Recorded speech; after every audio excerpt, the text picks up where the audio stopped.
యోచన చేయగా అది మీకు స్థిరపరచబడును. హల్లెలూయా. మీ ఆలోచనలను, మీ ఆశలను, మీ కోరికలను దేవుడు తీరుస్తాడని. తన యందు భయభక్తులు గలవారి కోరికను యెహోవా తీర్చును అని రాయబడింది. మీ జాబ్ విషయంలో మీకున్న మంచి ఆలోచన దేవుడు స్థిరపరుస్తాడు. మీ బిజినెస్ విషయంలో మీకున్న ఆలోచనల్ని దేవుడు స్థిరపరుస్తాడు. మీ మ్యారేజ్ విషయంలో మీకున్న ఆలోచనలను దేవుడు స్థిరపరుస్తాడు. మీ ఆరోగ్య విషయంలో మీకున్న ఆలోచనల్ని దేవుడు స్థిరపరుస్తాడు.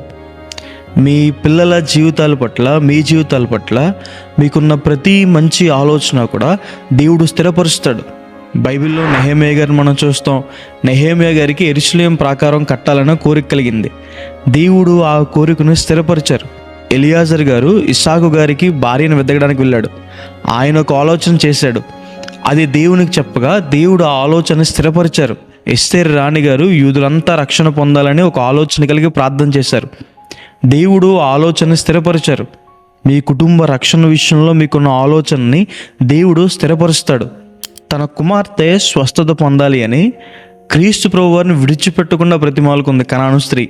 దేవుడు ఆమె ప్రార్థన విని ఆమె కుమార్తెని స్వస్థపరిచారు. హన్నా గారు కుమారుడు కోసం దేవుని సన్నిధిలో తన హృదయాన్ని కుమ్మరించింది. దేవుడు ఆమె కోరికను తీర్చారు. కుమారుణ్ణి దేవుడు అనుగ్రహించారు. ఈరోజు మీ జీవితాల్లో కూడా దేవుడు మీ ఆలోచనల్ని స్థిరపరుస్తాడు. మీ మంచి కోరికలను దేవుడు నెరవేరుస్తాడు.